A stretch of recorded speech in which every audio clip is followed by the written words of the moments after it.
এক বেলা একদিন খাইনি। আল্লাহর নবী তিনজন হলেন। এবার আল্লাহর নবী তিনজনাকে সহজ করে বললাম। নবীজি বললেন, আবু বকর, ওমর, কেন তোমরা মসজিদে এসেছো তোমরা বলো। নবীদিকে তারা বলছেন, ইয়া রাসূলুল্লাহ, খোদার জ্বালায়, ভোকের জ্বালায়, পেটের জ্বালা যন্ত্রণা সহ্য করতে না পেরে নবী কেন আপনি এলেন?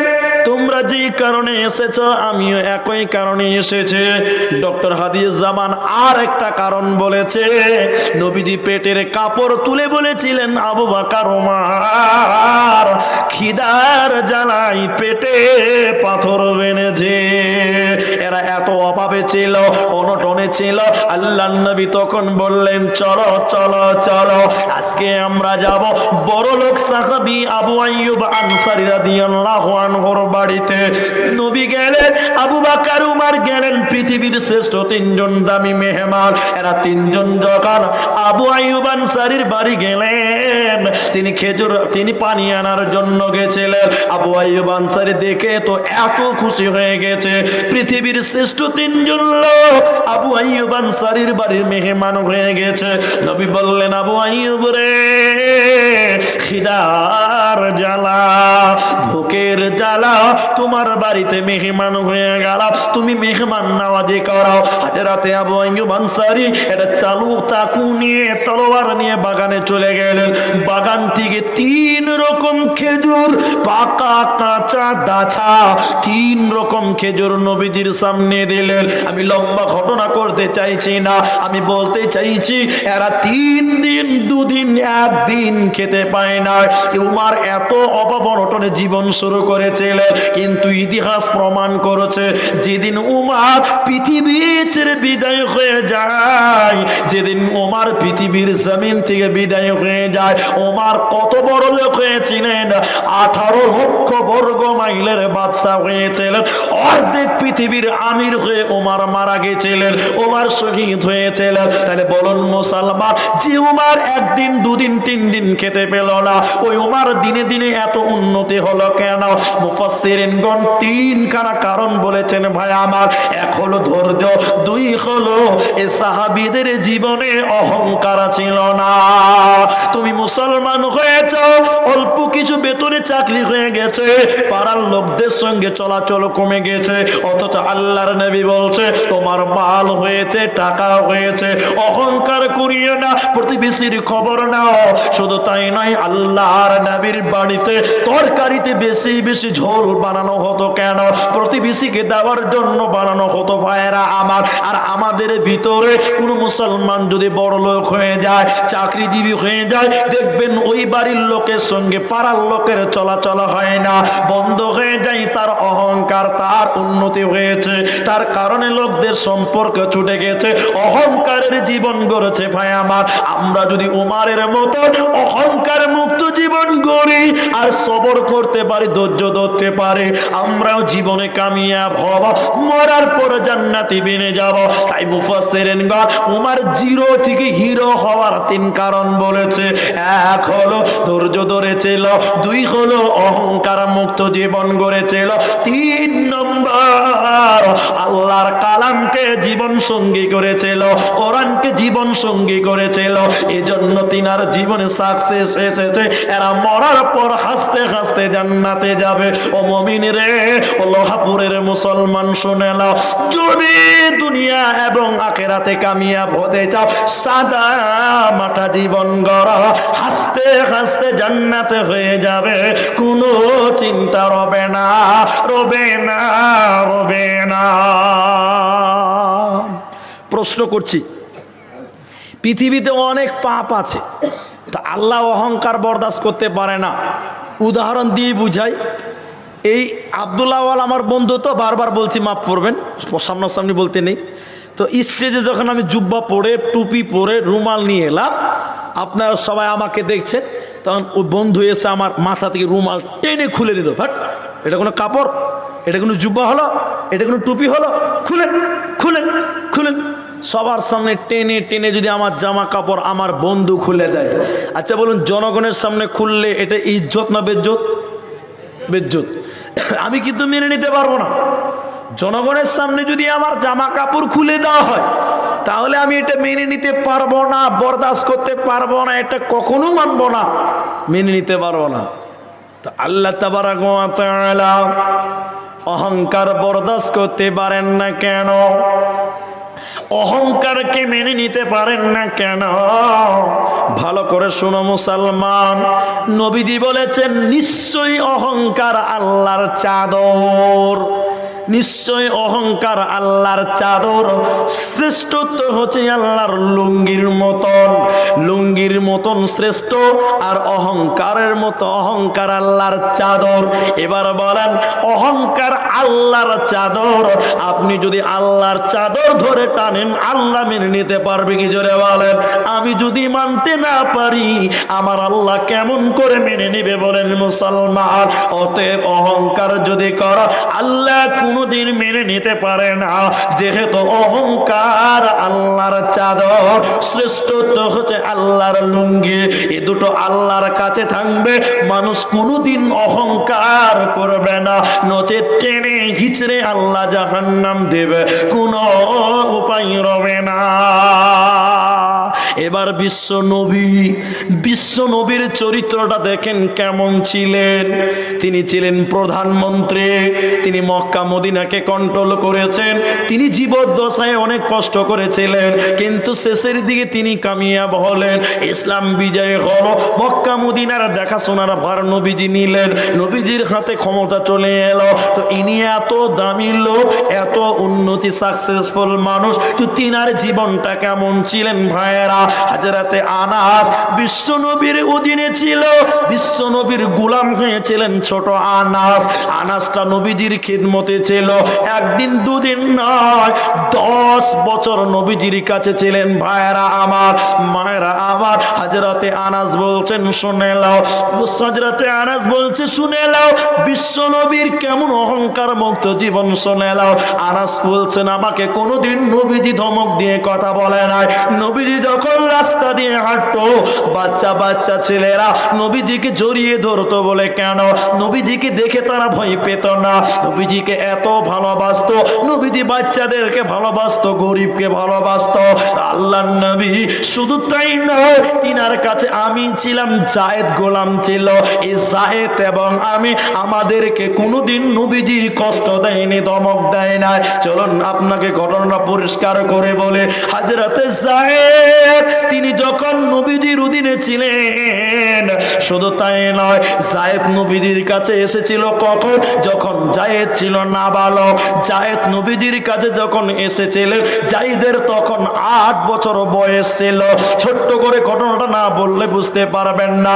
জায়েদ তার মা এবং খালার সঙ্গে নানির বাড়ি বেড়াতে যাচ্ছিল। মনে করলেন মোর গ্রামে জায়েদের নানির বাড়ি, আর জায়েদের মা এবং খালার একই গ্রামে লোহাপুরে বিয়ে হয়েছে। এবার জায়েদের মা আর জায়েদের খালা মনে করলো আমরা নানির বাড়ি নিয়ে যাব জায়েদকে তার নানির বাড়ি নিয়ে যাব আমাদের মায়ের বাড়ি। এবার জায়েদকে নিয়ে আর জায়েদের নানির বাড়ি নিয়ে যাচ্ছে তার মা এবং খালা। বাচ্চা ছেলে যেতে যেতে একবার খালার হাত একবার মায়ের হাত ধরে নিয়ে যাচ্ছেন নানির বাড়ি খুশিতে। কিন্তু বন্ধুরে আমার, মায়ের আমার, এই জায়েদ যেতে যেতে যেতে যেতে ডাকাতের দলেরা, লুটেরার দলেরা, ছিনতাইয়ের দলেরা এই জায়েদকে মা এবং খালার কাছ থেকে লুট করে নিল। দুইজন মহিলার গায়ে বলক, তাই জায়েদকে চুরি ছিনতাই করে নিয়ে নিল। জায়েদকে যখন ছিনতাই করলো, জায়েদের মা কেঁদে কেঁদে আধ পাগলি হয়ে গেছিল। এই ডাকাতের দলেরা, ছিনতাইয়ের দলেরা, লুটেরার দলেরা এই জায়েদকে ছিনতাই করে নিয়ে এলো কোথায়? মদিনার বাজারে কিনে নিয়ে এলো। সে জামানায় গোলাম বিক্রি হতো, মানুষ বিক্রি হতো। ডাকাতের দলেরা, লুটেরার দলেরা জায়েদকে বাজারে হাত ধরে আছে বিক্রি করার জন্য। এই জায়েদকে কিনবে কে? এই জায়েদকে কিনতে এসেছে কে? ভালো করে শুনলেন ভাইয়েরা আমার, না রাসূলের প্রথম বিবি আম্মা জান খাদিজা রাদিয়াল্লাহু তাআলা আনহার ভাতিজা। আম্মা জান খাদিজার ভাতিজা যখন কিনছে, সে মনে মনে নিয়ত করলো এই বাচ্চাটাকে খাদিজাকে দিব, আমার ফুফু খাদিজাকে দিব। যেহেতু যেহেতু তার স্বামী নাই, বাচ্চাকে নিয়ে সময় পার করবে, এই নিয়তে লুটেরার দলদের কাছ থেকে জায়েদকে কিনে নিল। এবার জায়েদ চলে গেল আম্মাজান খাদিজার কাছে। যেদিন আম্মাজান খাদিজা রাসূলের সঙ্গে বিয়ে হয়ে যায়, সব কিছু আম্মাজান খাদিজা দান করে দিয়েছিলেন। শেষের বেলায় আম্মাজান খাদিজা এই জায়েদের হাত ধরে নিয়ে এসে বলেছিলেন, স্বামী আমার, ও রাসূলুল্লাহ সাল্লাল্লাহু আলাইহি ওয়াসাল্লাম, এই বাচ্চাটার নাম জায়েদ, একে আমার ভাতিজা আমার জন্য নিয়ে এসেছিল, আজকে আমি আপনাকে দিয়ে দিলাম। কখনো উজুর পানি আনতে হবে, কখনো জুতো সোজা করতে হবে, যখন যে কাজে লাগবে আপনি কাজে লাগিয়ে দেবেন। তাহলে এই নাবালক জায়েদ বিশ্ব নবীর কাছে চলে এলো। নবীজির কাছে বড় হচ্ছে, একদিন দুদিন করে অনেক দিন হলো।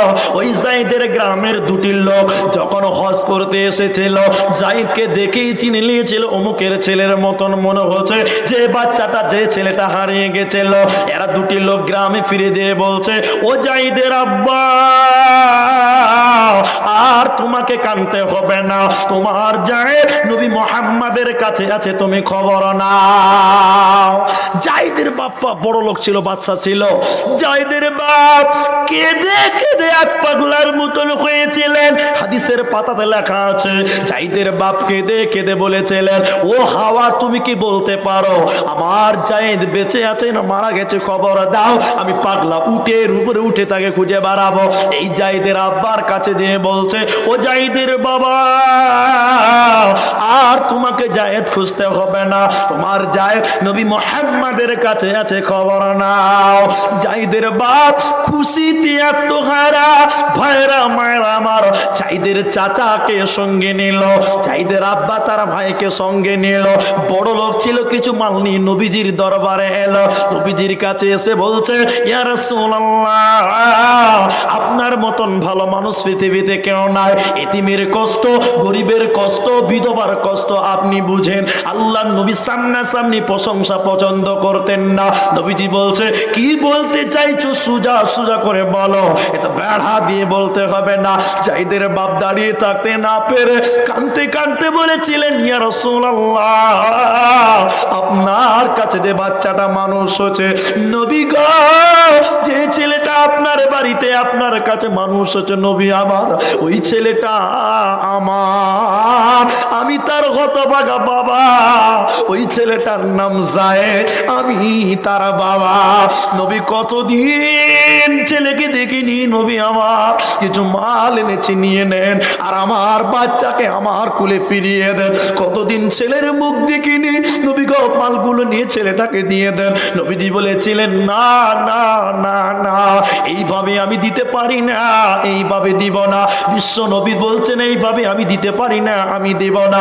এবার আল্লাহর নবী বললেন, জায়েদ রে, লাব্বাইক রাসূলুল্লাহ। জায়েদ চলে এলো। নবীজি বলছেন, জায়েদ রে, তুমি বলো, তুমি বলো, তুমি বলো, এই এদেরকে তুমি চিনতে পারছো নাকি? দেখো, জায়েদ তো কোনো লক্ষ্য করেনি, খেয়াল করে নাই।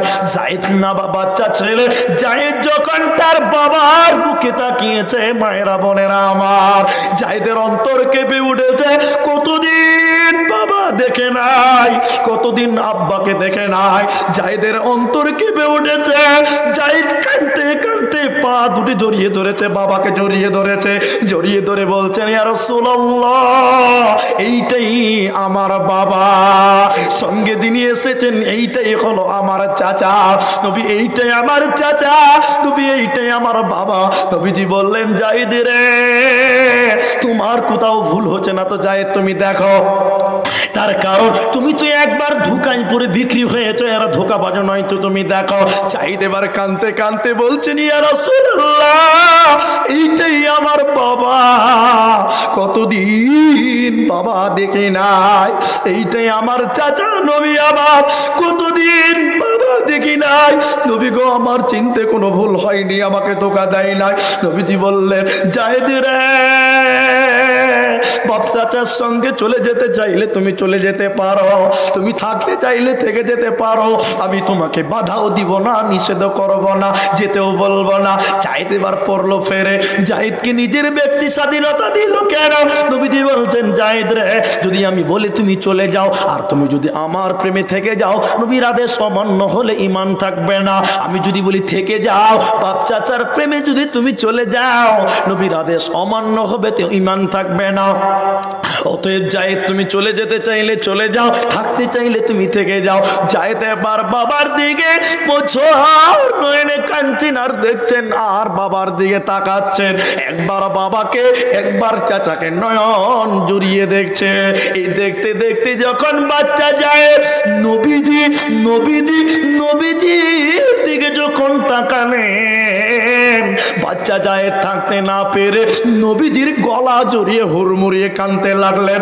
নবীজির গলা জড়িয়ে কাঁদতে কাঁদতে বলেছিলেন, ইয়া রাসূলুল্লাহ, এই জায়গা থেকে আপনি আমাকে সরায়েন না, এই জায়গা থেকে আপনি সরিয়ে দিয়েন না, পৃথিবীতে এত দামি জায়গা পৃথিবীতে কেউ নাই। নবী গো, আব্বা ভুলে যাব, চাচা ভুলে যাব, আব্বা ভুলে যাব, চাচা ভুলে যাব, আপনি এই জায়গা থেকে আমাকে সরায়েন না। নবীজি তখন জায়েদকে জড়িয়ে নিয়ে বলেছিলেন, জায়েদ রে, আমার কোনো বেটা নাই, আজ থেকে তুমি আমার বেটার জায়গা দখল করে নিলে। এজন্য মুফাসসিরিনগণ এই জায়েদকে রাসূলের পুষ্ণপুত্র বলে হাদিসে উল্লেখ করেছে। সেই জায়েদ নবীজির কাছে লালিত পালিত হয়েছিলেন। সেই জায়েদ এবং আনাস, এরা দুইজন বলছে, আমরা দীর্ঘদিন নবীজির সঙ্গী ছিলাম, নবীজির খিদমতে ছিলাম, নবীজি কোনোদিন অহংকার করে নাই, বরং নবীজি বলেছেন, শুনে লা ইয়ারহামুল্লাহু মান লা ইয়ারহামুন নাস। দয়ার নবী এ কথা বলেছে, ও পৃথিবীর লোহাপুরের মুসলমান, যে মানুষে মানুষকে রহম করে না, যে মানুষে মানুষকে অহংকার করে, মানুষে মানুষকে যারা জুলুম করে, মানুষে মানুষকে যে রহম করে না, আল্লাহ তাকে রহম করবে না। আমার নবীজি তো অহংকার করে না, বরং নবীজি মানুষকে দয়ার কথা বলে, নবীজি মানুষকে রহমের কথা বলে। পৃথিবীর লোক অহংকার করবে না। নারে তাকবীর, আল্লাহু আকবার। তাহলে পৃথিবীতে অহংকার করো না। আল্লাহ নবী বলছে, লা ইয়ারহামুল্লাহু মান লা ইয়ারহামুন নাস। যারা মানুষে মানুষকে অহংকার করে, দয়া করে না, নিন্দা করে, আমার আল্লাহ তাকে দয়া করবে না, আল্লাহ তাকে ভালোবাসবে না। আল্লাহ বলছেন আল্লাহ বলছেন, শুনে লাও, আল্লাহ ওকে ভালোবাসে না, মান কানা মুখতালান ফখরা, যে লোকটা ফখর করে, অহংকার করে, আল্লাহ তাকে ভালোবাসেন না। চলুন আপনাকে আরেক ধাপ, আরেক অ্যাঙ্গেল আগে নিয়ে যায়, যে অহংকার মানুষের দুনিয়া কেমন করে ধ্বংস করতে পারে, অহংকার কি করে আপনার জীবন বরবাদ করতে পারে। যদি আপনি সাদামাটা জীবন গড়েন, আপনাকে বলবে পাগল। আপনি দুনিয়াতে সাধারণ জীবন গড়বেন, লোক বলবে আপনাকে বোকা, লোক আপনাকে পাগল বলতে পারে, কিন্তু আল্লাহ যে আপনাকে কত ভালোবাসবেন ওইটা আপনাকে দেখাচ্ছে। শুনে নেন, আল্লাহ নবী বলেন, জাহান্নামের গেটে দাঁড়ালাম, জান্নাতের গেটে দাঁড়ালাম, কুনতুম বাবুল জান্নাত। আমি যখন জান্নাতের গেটে দাঁড়ালাম, দেখতে পেলাম দুর্বল লোক, বয়স্ক লোক, কমজোর লোক, এদেরকে আল্লাহ জান্নাতের দিয়ে দিচ্ছে, এদেরকে আল্লাহ জান্নাত দিচ্ছে। কর্কশ লোক, কঠিন রোগ মানুষ, কর্কশ লোক, শক্ত লোক, যারা মানুষকে দয়া করত না, মানুষকে জুলুম করত, মানুষের উপরে বুঝা চাপাতো, মানুষকে নিন্দা করত, ওদেরকে দেখলাম টেনে হিচড়ে জাহান্নাম দিচ্ছে। এদের মধ্যে থেকে হাদিসটা এবার শোনেন। হযরতে আল্লাহর নবী বলছেন, আবু মুসা তিনি রাবে, তারা কেমন কর্কশ মানুষ, তারা কেমন অহংকারী মানুষ, তারা কেমন বদমিজাজি মানুষ। মুফাসসিরিনগণ হাদিস নিয়েছেন, এ দফাতে কি বলেন? আবু মুসা বলেন, ওয়াকসারাল হারাজু, সমাজে তখন মারামারি বাড়বে, সমাজে শান্তি থাকবে না, অহংকার অহংকার বিদ্বেষ বেড়ে যাবে, সমাজে শান্তি পাবে না, একজন আরেকজনকে মার্ডার করবে, এক সারাল হারাজ, সমাজে মারামারি বেশি হয়ে যাবে। হাত্তা ইয়াকতুলার রাজুলুন জারাহু, মানুষেরা তখন নিজেদের আত্মীয়দেরকে মার্ডার করবে। মানুষ তার চাচার সঙ্গে সম্পর্ক ভালো থাকবে না, মানুষ তার ভাইদের সঙ্গে সম্পর্ক ভালো থাকবে না, ভাই ভাই সম্পর্ক ভালো হবে না, বাপ বেটার সম্পর্ক ফাটাল ধরবে, পৃথিবীতে শান্তি রবে না অহংকার করার কারণে। বলে তখন কি হবে? যারা মানুষ তার আত্মীয় স্বজনকে মার্ডার করবে, মানুষ তার প্রতিবেশীকে হত্যা করবে। অফিরায়াতিন আবাহ, নবী বলছেন শুধু তাই নয়, মানুষেরা তার বাবাকে হত্যা করবে, মানুষেরা তার বাপকে হত্যা করবে, মানুষেরা তার বাপকে কতল করবে। পৃথিবীতে আর শান্তি নাই, অহংকার ভরপুর বেড়ে যাবে। এই কথা যখন বললেন মানুষেরা তার বাবাকে হত্যা করবে, আবু মুসা তখন বললেন, ইয়া রাসূলুল্লাহ, ও দয়ার নবী, আপনি কেমন কথা বলছেন? মানুষেরা যদি তার বাবাকে হত্যা করে তখন মানুষের কি বিবেক থাকবে না? তখন কি বিবেক থাকবে না? তখন কি জ্ঞান বুদ্ধি থাকবে না? তখন আল্লাহ রাসূল বলছে, লা, না থাকবে না। তুনজাও আকসার যালিকা জামান, প্রায় মানুষের বিবেক তুলে নেওয়া হবে, চিন্তা করবে না, ভাবনা থাকবে না, ভাবনা চিন্তা নয়। মানুষেরা ঝগড়া ভাষাত নিয়ে থাকবে, নিন্দা পরচর্চা পরগুণা নিয়ে ব্যস্ত থাকবে, কেউ কারো উপরে দয়া করবে না, কেউ কারো উপরে রহম করবে না। অহংকার, পরনিন্দা, পরচর্চা, এই গুণা যখন এত বেড়ে যাবে তখন কেমন অধিকাংশ মানুষের বিবেককে আল্লাহ তুলে নেবে। আল্লাহ নবীর সাহাবী আবু মুসা তখন বলেন, ইয়া রাসূলুল্লাহ, ওই যুগে যদি আমি থাকি, ওই সময়টা যদি আমার চলে আসে, আমার জামানায় যদি ওই সময় হয়ে যায়, তাহলে আমি কি করব? আমাকে সাজেশন দে। নবীজি তখন বলছেন, আলজিম বাইতাক, বাড়িতে থাকবে, বাড়ি থেকে বের হবে না। তোমাকে দেখে পাড়ার লোকের জ্বলবে, বাড়িতে থাকো, বাড়ি থেকে বের হবে না। এরপরে দ্বিতীয় কথা নবীজি বললেন, আবু মুসা রে, জবান বন্ধ করো, জবান খুলবে না, জবান খুললে ফাঁসি হয়ে যাবে, ফাসাদ সৃষ্টি হয়ে যাবে। এজন্য নবী বললেন, যখন পৃথিবীতে শান্তি থাকবে না, পৃথিবীতে যখন শান্তি খুঁজে পাবে না, শুধু হানাহানি, কাটাকাটি আর ফাসাদ, অহংকার, পরচর্চা, পরনিন্দা যখন দেখবে, বিশ্ব নবী বলছেন বাড়িতে থাকবে, অকারণে বাড়ি থেকে বের হবে না। আর দ্বিতীয় নম্বর বলেন, জবান বন্ধ করো, জবান দিয়ে কথা বলবে না। সবচেয়ে বেশি সমস্যা তৈরি হয় কোন জায়গা থেকে জানেন? গ্রামে অশান্তি, হিংসা, পরনিন্দা, পরচর্চা, যত যা কিছু হয়, এর গুঁড়া কোন জায়গায় সেটা জানেন আপনারা? কোথায় বলেন তো? আড্ডাখানা, চায়ের দোকান, যত পরচর্চা, পরনিন্দা, মূল প্ল্যাটফর্ম হলো চায়ের দোকান। ওখান থেকে শুরু হয়, ওখান থেকে শুরু হয়ে সমাজে, সমাজ থেকে এসে মসজিদে, মাদ্রাসাতে, যত যা কিছু দেখবেন ওই জায়গা থেকে আবিষ্কার হয়। এজন্য আল্লাহ রাসূল বলছেন, যা বাড়িতে থাকো, বাড়ি থেকে তুমি বের হও না। হাদিসের আরেকটা অংশ আপনাকে বলি, তাহলে আপনি বুঝতে পারবেন শান্তি কেন নাই, পৃথিবীতে অহংকার কেন বাড়ে, কেন মানুষের নিন্দা বেড়ে যায়, হিংসা কেন বেড়ে যায়। শয়তান মানুষের রক্তে শিরায় শিরায় দৌড়ে বেড়াচ্ছে, শয়তান মানুষের শিরায় শিরায় দৌড়ে বেড়াচ্ছে। মানুষের এই যে রগে রগে শয়তান চলাচল করছে, সব সময় ইবলিস শয়তান চাইবে যে তার পাল্লা, তার সংখ্যা বাড়ি হবে, তার সংখ্যা বেড়ে যাবে। হাদিসের শেষ কথাটা ছিল এরকম, শোনেন আল্লাহর নবী কি বলছেন। মানুষেরা, আল্লাহর নবী বলছেন, ওয়াল্লাহি, আল্লাহর কসম, যে আল্লাহর হাতে আমার প্রাণ রয়েছে, আমার হায়াত রয়েছে।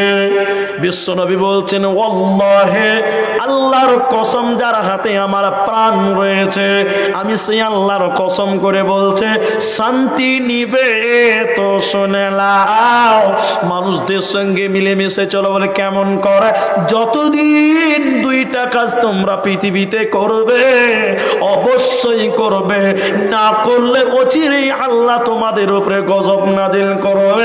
তখন তোমরা দোয়া করবে, আল্লাহ তোমাদের দোয়া কবুল করবে না। দুইটা কাজ অবশ্যই করো, ওই দুইটা কাজ মানুষের সঙ্গে জড়িত। নবীজি 1 নম্বর বলছে মানুষদের সঙ্গে সম্পর্ক বজায় রেখে মানুষদেরকে ভালো কাজের আহ্বান করো, মন্দ কাজের নিষেধ করো। যখন সবাই ভালো কাজে জড়িয়ে যাবে, যখন সবাই মসজিদে চলে আসবে, সবাই যখন আল্লাহ আল্লাহ রসুলকে গ্রহণ করবে, সমাজে অশান্তি থাকবে না, অহংকার থাকবে না। পরিশেষে আল্লাহ এই আয়াতের শেষ, এই হাদিসের শেষ অংশে আয়াতটা দিয়ে আপনাকে বোঝায় কোথাও অহংকার থাকবে না, কোথাও অশান্তি থাকবে না। তিনখানা জিনিসকে গ্রহণ করা।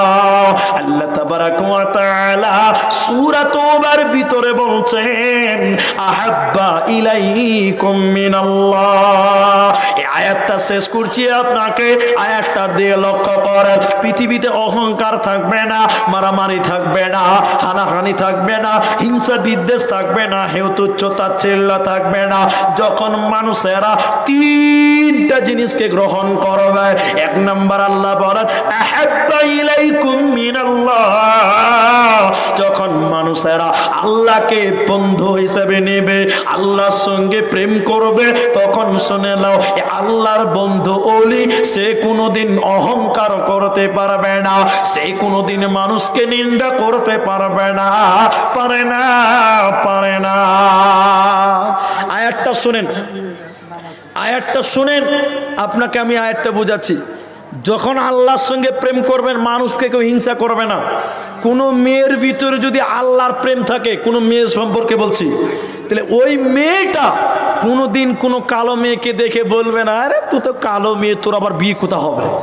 যদি তার ভিতরে আল্লাহর প্রেম থাকে, ওই মেয়ে বলবে নিশ্চয়ই কালো আল্লাহর সৃষ্টি, নিশ্চয়ই কালো আল্লাহর দান। অতএব যদি কারো ভিতরে আল্লাহর ভালোবাসা, আল্লাহর সঙ্গে বন্ধুত্ব, আল্লাহর প্রেম থাকে, ও কোনোদিন এই কালো চেহারাকে নিয়ে অহংকার করতে পারে না। যদি আল্লাহর সঙ্গে প্রেম থাকে, কোনো পুরুষ মানুষ টাকা নিয়ে অহংকার করতে পারে না। গরিব সে আফসোস করবে না, সবাই বলবে যে আল্লাহর দান, বড় লোক আল্লাহর, গরিব আল্লাহর, বড় লোক আল্লাহর, গরিব আল্লাহর, শিক্ষিত আল্লাহর, মূর্খ আল্লাহর দান। অতএব কেউ অহংকার করতে পারে না। আল্লাহ বলছেন তিনটা জিনিস গ্রহণ করো। 1 নম্বর আল্লাহ বলেন অহংকার থাকবে না। আহাব্বা ইলাইকুম মিনাল্লাহ, যখন তুমি আল্লাহকে ভালোবাসবে, ওর রাসূল আর আমার নবীকে ভালোবাসবে। নবীকে যখন ভালোবাসবে, মুমিন নবীর প্রেমিক, প্রেমিক নবীর আশিক যে হবে, ও কোনোদিন অহংকার করবে না, কারণ তার ভিতরে নবীর প্রেম আছে, ওর ভিতরে নবীর ভালোবাসা আছে। এজন্য বলছে ওয়ার রাসূলি, যে লোকটা রসুলের সঙ্গে বন্ধুত্ব করবে, রসুলকে ভালোবাসবে, শুনে নাও ওই লোক কোনোদিন অহংকার করবে না। আর 3 নম্বর ও জিহাদিন ফি রাসূলি, আর আল্লাহর রাস্তায় জিহাদকে। কোরআন বলছে এই 3টা জিনিসকে যখন তুমি গ্রহণ করবে, সমাজে অশান্তি থাকবে না, হিংসা থাকবে না, নিন্দা থাকবে না, অহংকার থাকবে না। বুঝেন, আমার দিকে তাকান। 1, আল্লাহর প্রেম করো, আল্লাহকে বন্ধু হিসেবে গ্রহণ করো, আল্লাহর সঙ্গে প্রেম করো। তার কারণ কুল্লু মান আলাইহা ফান, সব কিছু ধ্বংস হবে, আল্লাহ ধ্বংস হবে না, আল্লাহর প্রেম ধ্বংস হবে না। তুমি যখন আল্লাহর প্রেমে পড়ে যাবে, আল্লাহর কোনো সৃষ্টিকে দেখে তুমি অহংকার করতে পারবে না, আল্লাহর সৃষ্টিকে দেখে তুমি নিন্দা করতে পারো না, আল্লাহর সৃষ্টিকে দেখে তুমি নিন্দা টিটকারি করতে পারো না। 2 নম্বর ওয়ার রাসূল, যে লোকটা নবীকে ভালোবাসবে, রসুলের আদর্শ গ্রহণ করবে, ও কোনোদিন অহংকার অহংকার করবে না, ওর ভিতরে কোনদিন নিন্দা, হিংসা, পরনিন্দা, পরচর্চা থাকতে পারে না। 3 নম্বর বলছেন দ্বীন কায়েমের জন্য, ইসলাম কায়েমের জন্য যে পথ অবলম্বন সাহাবা একরাম করেছিলেন, মানুষকে বুঝিয়েছিলেন, না বুঝার কারণে সাহাবীদের উপরে যখন অ্যাটাক করেছিলেন, জিহাদের ময়দানে এসেছিল, ওই জিহাদকে তোমরা পছন্দ করো। পৃথিবীতে দেখবে কোথাও অহংকার, বিদ্বেষ, হিংসা নাই। হাদিস আপনাকে কয়েকটা বললাম, মনে রাখতে পারলেন কিনা শোনেন। এবার আপনাকে গোড়া থেকে একটা কথা বলে দেই, যে আপনাকে আমি অনুরোধ করব যে আমার পরেও বক্তা আছে, তিনারা শুয়ে আছে, তিনারা আসবে, তার আগে আমি আমার বিষয়টা সমাপনী দেই। সারাংশ না শুনলে বক্তব্য বুঝে পারবো না। আল্লাহ পৃথিবীতে মানুষকে পাঠিয়েছেন কেন? আল্লাহ নবীদের পাঠিয়েছেন কেন? আল্লাহ আপনাকে পাঠিয়েছে কেন? শুরুতে বলেছিলাম, ভুললে চলবে না। নিশ্চয়ই আল্লাহ আমাদের কেন বানিয়েছে এর একটা উদ্দেশ্য আছে। মানুষ, তুমি কি কারণে আল্লাহ গাছ সৃষ্টি করেছে, পানি দিয়েছে, মাটি দিয়েছে, সব তুমি গবেষণা করে বের করতে পারলে, মানুষ তোমাকে কেন আল্লাহ বানিয়েছে এটা তুমি খুঁজতে পারছো না কেন? তুমি এটা বুঝতে পারছো না কেন? এবার আল্লাহ বলছেন, শোনো, আম খুলিকুম মিন গায়রি শাইইন আম হুমুল খালিকুন। আল্লাহ বলছেন, এমনি পাঠাইনি তোমাদের ইবাদতের জন্য। তোমরা বলা, তোমরা কি নিজেরাই তোমরা স্রষ্টা? তোমরাই কি নিজেরাই স্রষ্টা, নিজেকে বানিয়েছো? না, আল্লাহ বানিয়েছে। আল্লাহ বলছে, নিশ্চয় আমি যখন বানিয়েছি কোনো কারণ আছে। সেটা কারণ কি?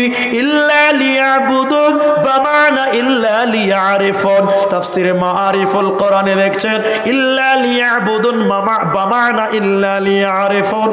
আল্লাহর দাসত্বর জন্য, যেভাবে আল্লাহ চলতে বলেছেন ওইভাবে চলার জন্য, আল্লাহর বিধানগুলো মানার জন্য। তাহলে আমরা যদি আল্লাহর বিধানকে ওইভাবে না মেনে নেই, আল্লাহ যে কারণে সৃষ্টি করেছে সেটা যদি আমরা মেনে না নেই, কিয়ামতের দিন জালিমের কাতারে দাঁড় হতে হবে। তাহলে ইল্লা লিয়ারিফুন ইল্লা লিয়াবুদুন, আল্লাহ ইবাদতের জন্য যেইভাবে আদেশ করেছেন সেইভাবে চলতে হবে। আল্লাহর আদেশের মধ্যে উল্লেখযোগ্য আদেশ হলো এই, মানুষেরা সাদা মাঠা জীবন গড়বে, একজন আরেকজনের সঙ্গে মিলে থাকবে। কেমন মিলে থাকবে? বিশ্বনবী বলছেন, আল মুসলিমু মান সালিমাল মুসলিমুনা মিন লিসানিহি ওয়া ইয়াদিহি। আল্লাহ নবী বলছেন, অহংকার নয়, বিদ্বেষ নয়, এমন চলাচল করো। শোনো, আল্লাহ নবী বলছেন, প্রকৃত মুসলিম সে যে যার হাত এবং জবান দ্বারা অন্য মুসলিম নিরাপদ থাকে। তুমি যদি তোমার হাতের দ্বারা, মুখের দ্বারা অন্য মুসলিমকে নিরাপদে রাখতে পারো, তুমি হলে প্রকৃত মুসলিম। আর যদি তুমি নিন্দা করো, হিংসা করো, কটূক্তি করো, পরলোককে দেখে হিংসা করো, গরিব মানুষকে দেখে হিংসা করো, তাহলে তুমি এখন অবধি মুসলিম হতে পারোনি, তুমি এখন অবধি মুসলমান হতে পারোনি। তাহলে আল্লাহর আদেশ হলো তোমাকে সাদা মাঠা জীবন গড়ো। কেমন? একজন মুসলমান অপর মুসলমান হাত দিয়ে রক্ষা করো, নিরাপদে রাখো, কষ্ট দিও না। ভাই আমার, কেউ উঠিয়েন না, এটা একটা মাদ্রাসা কেন্দ্রিক জালসা। আমি হাদিস অনেকটি বললাম, এর মধ্যে লাস্টের বিষয় বললাম। তাহলে আমাদের হাত মুসলমানকে সহযোগিতা করবে। কি করবে? সহযোগিতা করবে, আল্লাহর দ্বীনের সহযোগিতা করবে। আমাদের জবান আল্লাহর দ্বীনের সহযোগিতা করবে, আমাদের জবান মুসলমানকে সহযোগিতা করবে, সাপোর্ট করবে, হেল্প করবে। কেমন করে করবেন? এই দিকে দেখেন, আপনার হাত। এই জন্য বলছিলেন আল্লাহর হাত, আল্লাহ যে আপনাকে হাত দিয়েছে এটা আল্লাহর দেওয়া হাত। এই হাত যা ইচ্ছা তাই করলে চলবে না। আল্লাহ এই হাত যদি আপনি গরিবের উপরে হাত তুলেন, এই হাত দিয়ে যদি গরিবের সই করে দেন, আপনি বসেছেন ক্ষমতার গদিতে, এই হাত দিয়ে যদি মানুষের উপরে জুলুম করেন, মানুষদের উপরে অহংকার করে জুলুম যাবে, দেন এখন আমার ক্ষমতা, যা ইচ্ছা তাই করতে পারেন, আল্লাহ আপনাকে মাফ করবে না। আপনার জবান দিয়ে যদি কারোর উপরে জুলুম করেন, আপনার জবান দিয়ে যদি কারোর উপরে কটূক্তি করেন, আল্লাহ আপনাকে মাফ করবে না। আপনি মুসলিম হতে পারেননি, এখনো আপনার অনেক দূরে আছেন, আপনি অনেক নিচেতে আছেন। আল্লাহ নবী বললেন, আল মুসলিমু মান সালিমাল মুসলিমুনা মিন লিসানিহি ওয়া ইয়াদি, প্রকৃত মুসলিম সে যে তার হাত এবং জবান দ্বারা নিরাপদ থাকে। 1 মিনিট নিরাপত্তা পালন করে আপনাকে জিজ্ঞাসা করছি, সবাই উত্তর দেন, সবাই উত্তর দেন, কেউ উঠিয়েন না, উত্তরটা দিয়ে যান। তাহলে আল্লাহর নবী সাল্লাল্লাহু আলাইহি ওয়াসাল্লামের সাহাবায়ে কেরাম এবং আল্লাহর নবী যারা পৃথিবীতে এসেছিলেন তাদের ভাষণ থেকে বোঝা গেল যে অহংকার যদি সরিষা দানা পরিমাণ করে তাহলে তারা জাহান্নাম যাবে, জান্নাত যাবে না। এবার আপনারা বলেন, অহংকার মুক্ত মানুষের সমাজে অভাব না অনেক আছে? অহংকার করার মতন মানুষের অভাব না অনেক আছে? অনেক আছে, মানে 100টার মধ্যে একটা মিলতেও পারে, নাও পারে। কোনো দিক না কোনো দিক নিয়ে সে অহংকার করে, কোনো দিক না কোনো দিক নিয়ে সে গৌরব করে, অহংকার করে। তাহলে কেউ নয়, শুধু সাহাবীদের কথা বললাম। তাহলে সাহাবীরা দুনিয়াতে জান্নাতের সুসংবাদ পেয়েছে, তাহলে বুঝতে হবে তাদের জীবনে কোনো রকম কিঞ্চিত পরিমাণ অহংকার ছিল না। তাহলে আমরাও যদি জান্নাতি হতে চাই, সেই রকম হতে চাই, তাহলে আমরা তাদের মতন অহংকার মুক্ত জীবন গড়েন। এইদিকে মায়েরা আছেন, আপনাদের 2টা কথা বলি। আপনারা খুব ধৈর্য ধরে আছেন এবং সব জায়গাতে মেয়েরা ধৈর্য ধরে থাকে বিদায়। এবার আপনাদের অহংকার সম্পর্কে 2টা কথা বলি। পৃথিবীতে আল্লাহ তাবারক ওয়া তাআলা জোড়া সৃষ্টি করেছেন, একটা নারী একটা পুরুষ, কিন্তু পুরুষেরা মাফ করবেন, মেয়েরাও মাফ করবেন। আমি কোনো দলের পক্ষপাতিত্ব নিয়ে কথা বলছি না, কিন্তু আমি বাস্তবে বিশ্বাস করি পৃথিবীতে অহংকার হয় কয়েকটা দিক নিয়ে। তার একটা হলো রূপ চেহারা নিয়ে অহংকার হয়, তার একটা হলো বিদ্যা বুদ্ধি নিয়ে অহংকার হয়, তার একটা হলো ক্ষমতা নিয়ে অহংকার হয়, তার একটা হলো আপনার পয়সা নিয়ে অহংকার হয়। পৃথিবীতে যদি দেখেন মেয়েদের অহংকার পুরুষদের চাইতে অনেক বেশি ছিল। দলিল নেবেন, দলিল আপনাকে আমি একটা একটা করে দিচ্ছি। দেখেন, মেয়েরা অহংকার করে, বেশি বেশি অহংকার করে। এই জন্য আল্লাহ নবী সাল্লাল্লাহু আলাইহি ওয়াসাল্লাম বলছেন মেয়েরাই বেশি জাহান্নাম যাবে। দেখবেন নবীর বিবি হয়েছেন হযরতে লূত আলাইহিস সালামের বিবি, হযরতে নূহ নবীর বিবি। তারা দুনিয়া থেকে জাহান্নামের খবর আল্লাহ দিয়েছে। তারা দুনিয়াবাসীকে আল্লাহ জাহান্নাম যাবে বলে দিয়েছেন তাদের বিবিগণ। কেন? দেখেন, ডক্টর হাদিউজ্জামান পিএইচডি করেছেন তাফসীরের ব্যাপারে। তিনি এই মেয়েদের অহংকারের কথা বলতে গিয়ে বললেন, মেয়েরা পৃথিবীতে বেশি অহংকার করে। স্বামীর অঢেল সম্পত্তি, তার চলাচল, তার ব্যবহার চেঞ্জ হয়ে গেছে, অহংকার হয়েছে বলে। কেমন? যেমন লূত আলাইহিস সালামের বিবির হয়েছিল। লূত নবীর বিবি বলেছিল, মায়েরা শোনেন, যে আমার স্বামী নবী, আমার স্বামী নবী, আমাকে কোনো ইবাদত করা লাগবে না, আমি তো নবীর বিবি। হে এলাকার মেয়েরা, তোমরা বেশি ইবাদত করো, তোমাদের কপাল খারাপ, কারণ তোমাদের স্বামী তো নবী নয়। লূত নবীর বিবি অহংকার করেছিল যে আমার স্বামী নবী। তাহলে স্বামীকে দিয়ে মেয়েরা অহংকার করে। এখানে যতগুলো মেয়ে আছে, যে মেয়ের তার স্বামী মাস্টার, তার অহংকার বেশি যে আমার কপাল খুব ভালো, তোমার জামাই খুব গরিব মানুষ, আমার জামাই, আমার মেয়ের জামাই মাস্টার, স্বামীকে নিয়ে অহংকার করে, যেটা লূত নবীর বিবি করেছিল। এই জন্য লূত আলাইহিস সালামের বিবি জাহান্নাম যাবে। অনেক কারণ আল্লাহ তাবারক ওয়া তাআলা সূরা তাহরিমে বলেছেন, আর মুফাসসিরিনগণ তাফসীর করেছেন। কেন? দেখেন, আল্লাহ বলেন, যারাবাল্লাহু মাতালাল লিল্লাযীনা কাফারু। আল্লাহ তাবারক ওয়া তাআলা বলেন, 2জন নবীর বিবি জাহান্নাম ঘোষণা হয়েছে। একজন হলো নূহ আলাইহিস সালাম, একজন হলো লূত আলাইহিস সালাম। এরা দুইজন নবী, তাদের বিবিরা জাহান্নাম যাবে। নবী হয়েছে, নবীরা তার বিবিদের জান্নাতে নিতে পারবে না। কেন? নূহ আলাইহিস সালাম সম্পর্কে নয়, বরং লূত আলাইহিস সালাম সম্পর্কে তিনি বলেন, লূত নবী তার স্ত্রী তার স্বামীকে নিয়ে গর্ব করেছিল, মানুষদের মাঝে বলা বলি করেছিল, আমি বড় ভাগ্যবান, আমাকে ইবাদত করা লাগবে না, যেহেতু আমার স্বামী নাকি নবী। কিন্তু সে নবীকে মানে নাই, নবী বলেছিল তুমি আল্লাহকে ইবাদত করো।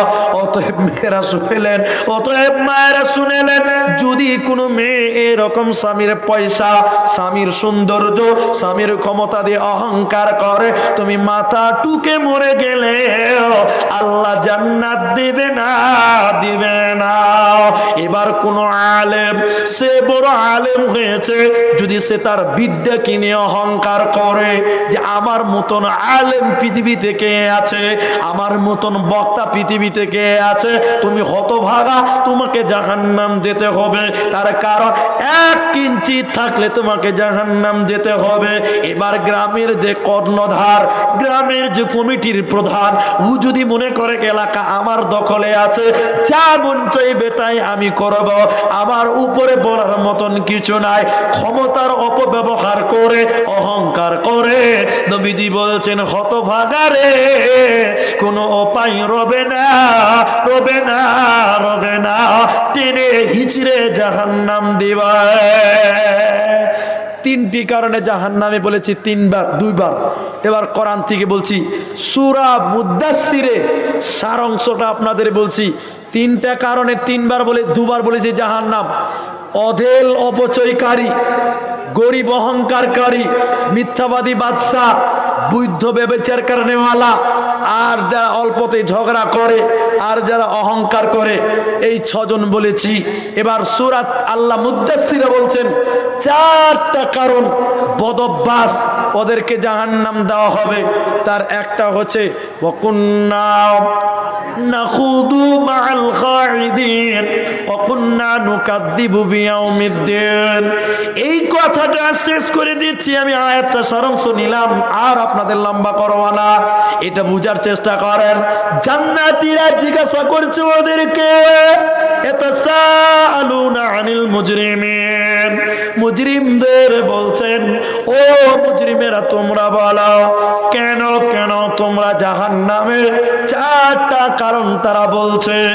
4 কারণের ভিতরে 2টা বলছে ওয়াকুন্না নুকাদ্দিবু বিয়াউমিদ্দিন, আর তার আগে আল্লাহ বলছেন ওয়াকুন্না নাখুদু মাআল খাইদিন। আয়াতটা শুনেন, আমি শেষ করে দিচ্ছি, আয়াতটার দিকে চলেন। আয়াতে বলছেন 4টা কথা, 4টার মধ্যে 2টা মাইনাস করে 2টা বলছে। 1, আমরা মানুষের গোপন কথা বলা বলি করতাম, আমরা মানুষের গোপন কথা বলা বলি করতাম। 2, 3 নম্বর হলো গোপন কথা নিন্দা করতাম, পরচর্চা করতাম, মানুষদের গোপন কথা নিয়ে বলা বলি করতাম। আর 4 নম্বরটা হচ্ছে যে আল্লাহর আখেরাতকে অস্বীকার করতাম। এই 2টা, 3 নম্বর আর 4 নম্বর। 3 নম্বরটা বলতে গিয়ে তাফসীরে সাদিতে লিখছে যে মানুষের গোপন কথা বলা বলি করতাম, এটা এক পর্যায়ে গীবত, অপর পর্যায়ে নিন্দা, অপর পর্যায়ে নিন্দা, অপর পর্যায়ে হিংসা, অপর পর্যায়ে অহংকার। বলে কেন?